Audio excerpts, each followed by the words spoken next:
주양교회 성도 여러분 안녕하세요. 신예진 전도사입니다. 2월 20일 토요일 셀라이프는 영접하지 않는 사람들이라는 제목으로 본문은 사사기 19장 11절에서 21절까지 말씀입니다. 사사기 후반부는 사사들에 대한 이야기가 아닌 몇몇 인물을 통해 당시 이스라엘의 전반적인 모습을 보여주고 있습니다. 미가를 통해 또 어제부터 묵상하는 19장은 레위인을 통해 이스라엘 사회의 죄악상을 보게 될 것입니다. 그리고 이 두 사건 모두 레위인이 등장하고 있다는 것은 결코 가볍게 볼 문제가 아닙니다. 19장 1절은 이렇게 시작됩니다. 이스라엘의 왕이 없을 그때에. 더 정확히 말하면 이스라엘이 왕을 떠난 그때에 일어난 일들을 기록하고 있습니다.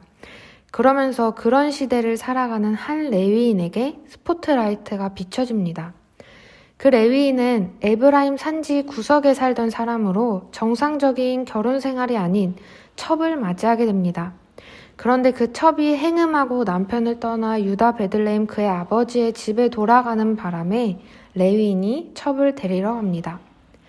데리고 오려는데 장인어른이 자꾸 자고 가라고 하는 바람에 그만 일정이 꼬여버리게 되고 진작에 도착했어야 할 집에 도착하지 못하게 됩니다.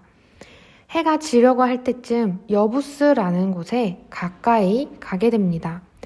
여부스는 예루살렘입니다. 이스라엘의 정복 전쟁 당시에 여부스 족속을 쫓아내지 못해서 이방인들이 살다가 후에 다윗이 그들을 쫓아내고 예루살렘을 차지하게 되는 것입니다. 그래서 아직은 이방인의 성인 것입니다. 레위인의 종은 여부스 성읍에 들어가 유숙하자고 하나 레위인은 이방 사람의 성읍으로 들어가지 않겠다고 말하며 기브아로 다시 떠납니다. 기브아는 베냐민 지파가 살고 있는 곳이기에 레위인은 같은 민족이 있는 곳으로 가고자 하는 것입니다. 그곳이 더 안전하리라 생각했기 때문입니다. 기브아에 도착했을 때는 해가 졌을 때였습니다. 얼른 유숙할 곳을 찾아야 했습니다. 그래서 넓은 거리에 앉아 자신들을 환대해 줄 이들을 기다립니다. 나그네를 환대하는 것이 하나님의 말씀이기 때문입니다. 그것이 기본이기 때문입니다. 그러나 기브아 사람 아무도 그를 영접하지 않습니다.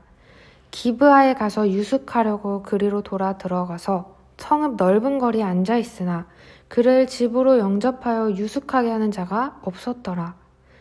사람이 많이 다니고 눈에 잘 띄는 성읍 넓은 거리에 앉아 있었는데도 아무도 그에게 손을 내밀지 않습니다. 거리에 사람이 없었던 것이 아닙니다. 그를 영접하여 유숙하게 하는 사람이 없었던 것입니다. 성경 곳곳에서 나그네를 대접하라고 말씀하고 있습니다.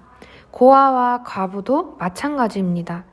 이스라엘이 나그네를 대접해야 하는 이유는 그들이 애굽에서 나그네처럼 살았었기 때문입니다. 그래서 하나님은 지난 일을 기억하여 같은 어려움 속에 있는 사람들을 도우라고 말씀하시는 것입니다. 그러나 기브아 사람 아무도 레위인을 대접하지 않습니다. 오히려 같은 에브라임 산지에서 온 노인이 그를 챙겨주게 됩니다. 그대는 안심하라. 그대의 쓸 것은 모두 내가 담당할 것이니 거리에서는 유숙하지 말라 하고 그를 데리고 자기 집에 들어가서 나귀에게 먹이니 그들이 발을 씻고 먹고 마시니라. 사사기 속 왕이 없던 그때에 말씀을 버린 그때에 죄의 순환 속에서 사회는 타락하고 부패해버렸습니다. 오늘 본문에서 말씀을 떠난 이스라엘의 특징은 나그네를 영접하지 않는다는 것입니다. 하지 말아야 할 것을 하는 것은 나쁜 것입니다. 그런데 해야 할 것을 안 하는 것도 나쁜 것입니다. 뻔히 알면서 내가 무엇을 어떻게 해야 하는지 다 알면서 하지 않는 것은 오늘 본문 속 기브아의 베냐민 사람들과 같은 모습입니다.